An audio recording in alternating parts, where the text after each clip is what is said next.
Ay mga lods, natanggal na natin lahat. Ayan o. Capacitor lang yung naiwan. Ayan. Yan o, may mga value naman nakasulat. Yan, post nyo na lang mga lods. Tingnan nyo, baka may nasunugan kayo dyan. Ayan. Tingnan nyo na lang yung mga value.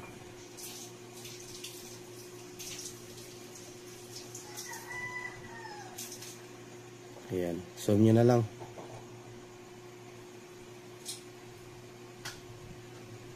Lalo yung mga resistor kapag nasunugan kayo. So, ayan. So, ayan. Kita nyo na ba? I-post nyo na lang yung video nyo. Ito, start natin. Taniman na natin to. Ayan yung mga tinanggal natin. Lahat. Palitan natin yan lahat. Inalawang na. So, mga lods, natapos na natin taniman ng mga diode, capacitor, at saka resistor at Zener diode. So, ang kulang lang is yung transistor nya. Driver transistor. At trimmer na 1K. So wala tayo, no? Naubusan na tayo. So bili na naman tayo ulit. At doon lang natin ipagpatuloy yung video natin. Siguro matapos natin to bukas kasi gabi naman na tayo. So bukas na natin to tapusin. Kasi bukas mayroon din tayong installation ng solar 6.2 kilo. Siguro mga 2 days ko lang yung bubunuin, ano. So medyo pasingit-singit lang tayong repair natin. So yung mga iba kong ano dyan, pasensyahan nyo na po talaga ako. Kaya lang po umintindi sa akin, ano. So marami din naman ako hindi nagagawa ng mga repair, lalo na yung mga vintage na amplifier, mga loads, lalo yung mga Japan galing na amplifier. Marami na akong pumasok dito, kaso nga lang talaga, alam mo na yung mga digital amplifier ng Japan talaga, pag masira talaga yung kanyang pinaka memory or kanya yung humahawak ng ano, mga loads, alam mo na yung mga IC, yung maraming, yung parang chip, ang daming paa. So hindi, kahit buo yung transformer, buo yung supply, wala talagang power. So yung digital IC nya, minsan yun yung problem, yung kumbaga core or MCU nya, yung talaga yung ano, may problema. Wala tayong pampalit, kaya yung iba di ko na nagagawa. So ayan, pagpasensya nyo na, yung technician nyo na bagong panganak lang naman, hindi naman tayo vintage na tao din, ano. So 90s tayo, batang 90s tayo. So yung mga amplifier na 70s at saka 80s medyo hindi pa natin kabisado talaga, pero may nagagawa naman talaga kapag sunog lang, no, sunog lang talaga. Yung iba kasing mga problem like Yamaha, grabe talaga yung Yamaha, mga lods. Yung Pioneer, kapag nagka problema talaga yung mga parts niyan, wala tayong mapagkuhanan kasi yun lang yung isang problem lang din talaga ng mga vintage amplifier. Wala tayong hirap na salat na tayo sa pyesa. Kahit kaya naman talaga natin i-repair kung may pangpalit lang talaga. Yung problem is wala na tayong mahanapan or makita. Kahit sa online wala na.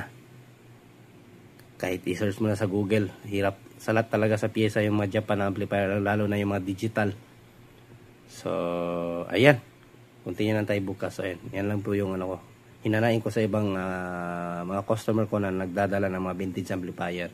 Hindi ko po talaga nagagawa lahat. So ayan, kaya yung ano ko na lang taga is kayang gawin is kung hindi man nagagawa, improvise na lang talaga. So yun lang yung talaga, mga lods, ano. So hindi na siya digital, improvise, patutunugin na lang talaga siya. Gamitin na lang talaga yung mga old parts niya, like yung main amplifier, at inject na lang ng ibang audio, preamp, no. So ayan, continue lang tayo, mga lods, ano. Bukas to, matapos na natin to. Ayan, no, sinipalit ko pala yung mga parts ng mga ABR para hindi na ako malito kapag kuha isang dakot lang. Nandiyan na lahat yung parts pang recondition. So ayan. So mga lad, update tayo. Ito na, natapos ko na siya. Kompleto na. And then naubusan akong ganito, yung 4401, yung ano 2901, marami pa ako. 2907, marami pa. Itong 4401 naubusan, ginanito ko na lang. Pinalitan ko na lang ng malaking transistor. Yan dito, at saka BC772. At yung dito na pinalitan ko na lang din ng ano, kasi lawlaw na yung sa kanya. Kaya ano, kaya pala tumabingi ito. Ayan, oh, tabingi. Ayan, lawlaw na siya, oh. So naglalak na yan siya. So yan, pinalitan ko lang, buti meron tayong pangpalit. At next, balik na natin itong mga wiring. Then mamaya ito yung susunod natin.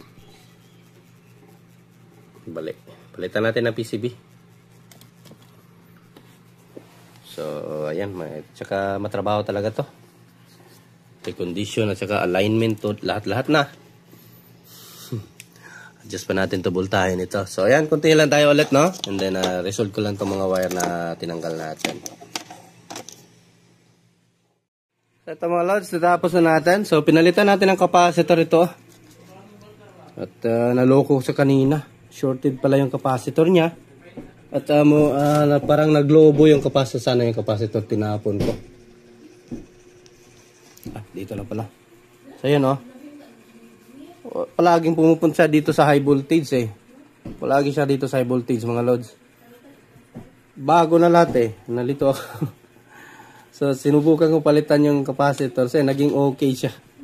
Ayan bloated na pala. At ayun. Yung dito pala natin is PCB na yung nailagay natin. Scrap na PCB. Ayan. Tingnan nyo. So hindi ko pa to na-adjust yung voltage nito. Kasi need pa to i-adjust. Kasi nare-condition natin to eh. Ayan. Ganyan lang mga lods oh. Pagbali yung plastic, ganyan gagawin nyo. So yan yung plastic nya oh. Kinopya ko lang. Pinagdikit-dikit ko ulit. And then ayan. Ginaya ko na siya. So ayan na. Mas matibay na yan. PCB na yan. Hindi na basta-basta malulusaw. And then dito naman sa ating ano oh. At ayan. Kasi pag hindi kayo maglagay ng ito dito nakaparallel na ano. 3K sa dito sa ating ayan sa 1.5K na resistor. So naglagay tayo ng 3K para para long range yung adjustment natin. So kasi yung pagtanggal natin dito, mayroon naman 3K nakalagay kaya binalik lang din natin. So ayan, ito ngayon, testing natin. Ayan, tingnan yung voltage kahit isagad natin yun siya diyan. So yung wire, papalitan pa natin to eh. Ayan. Plug natin. Then on. Ayan o. So, goods na. So, ang gagawin natin dito is mag-a-adjust na lang tayo ng output voltage. Yung tester natin. Lagay natin. Adjust tayo. Ayan, huwag kalimutan ilagay natin video mga lods, ano? Kung ito yung nakapagbigay sa inyo ng idea. So, wala tong time on delay. Itong EBR na to, gold source na 1000 watts. So, meron tayong 226. I-adjust pa ba natin?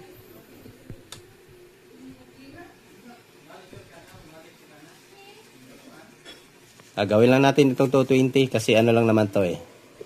Sa TV lang naman ito para hindi talaga asin mataas yung voltage. Pag gagawin kasi natin medyo mataas, adjust tayo. Ay, tumapataas. Sorry. Gawin natin 220.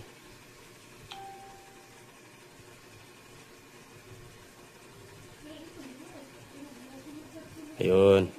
Okay na siguro yan. 220, 221. Kasi sa TV lang naman ito. Ayan. Kanyan lang mga lods. Ayan. At hindi na. Yung patapo na sana na EBR eh. Matagal na daw itong tinambak ni customer. May kasama to eh. Yung pina-repair niya sa atin, yung kulay blue na in-upload natin na yung video. Ito yung tinabi niya sa atin na yung idalhin niya daw, subukan niya ipa-repair kasi dinala niya to sa ibang tech. Kaya hindi na nagawa, kaya ngayon nagkasunog-sunog eh. So, ito ngayon, goods na. At naibalik sa dating ano. So, ayan. Yung voltage arm natin. Yung gumagalaw-galaw. So, yan, kalawang na talaga yan, no? Parang sa bodegan lang ata ito nakatambak. So, may pinutol tayo kanina dito na wire kasi nag-white-white ito, oh. At kapag ganito kasi yung status na ng wire mga lods, oh. So, puti-puti na yan. Kapag mag-plug ka ng ano dyan, electric fan, shutdown yung ano natin, yung ating relay, ano, yung sa output, ayan, oh, tingnan nyo. Wala na yan, eh. Yan. Pag nakita nyo na medyo tumaba na, ganyan, eh, kasi mas malaki na yan, eh. So, putulin nyo na, then resolve lang. So, tignan nyo yung condition na ulit. Ayan, gumagana yung kanyang motor sa kanyang high and low voltage. Smooth na smooth yung ikot.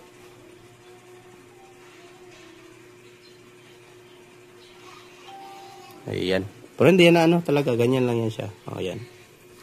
Pabalik-balik lang. Reverse, forward, reverse, forward. Ayan.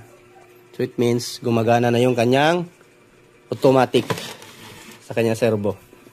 So, ito, balik na natin at nang matatapos na natin yung video natin. Sana mayroon ako na-share sa inyo, no? So, yung mga bagong pasok dyan, huwag kalimutan mag-subscribe sa ating munting channel, mga lods, ano? So, yung mga newbie tech dyan at gagawa pa lang ng mga EBR. So, panoorin nyo muna yung video natin bago nyo galawin para naman ay hindi kayo masiraan. So, kundi lang tayo. Ibalik ko lang to. So, mga lods, at ito, napalitan na din natin ng wire. Yan, bago na itong wire niya. Bagong bunot natin sa ibang ano. Sa mga TV. So, power natin. Ayun, tumunog na yung motor niya sa loob. So, wala itong time on delay, kaya rekta na to. So, ayan. Tester natin yung output natin.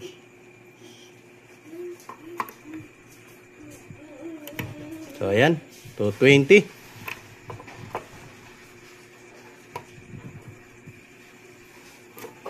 Yung 110, tinakpan. Hindi na ginamit. Hindi natin yung tester. Hindi naman lang ginagamit yan.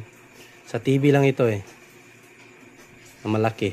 So, ayan na. Goods na. Another successful repair. At continue na naman tayo. Ito meron pa oh. Merong dating 3 kilowatts ata. 2 kilowatts. 2,000 watts. So, ayan mga lods. Continue lang tayo. At meron pa doon oh. Yun oh. Sa ilalim. So, motor yun ang problem. Ito. Parang recondition kasi kinalawang din ito. So, ayan, continue lang tayo mga lods. Until next video natin. At thank you sa walang sawang suporta sa ating munting channel. Diyos mabalos. At thanks for watching. Magandang buhay. Bye-bye.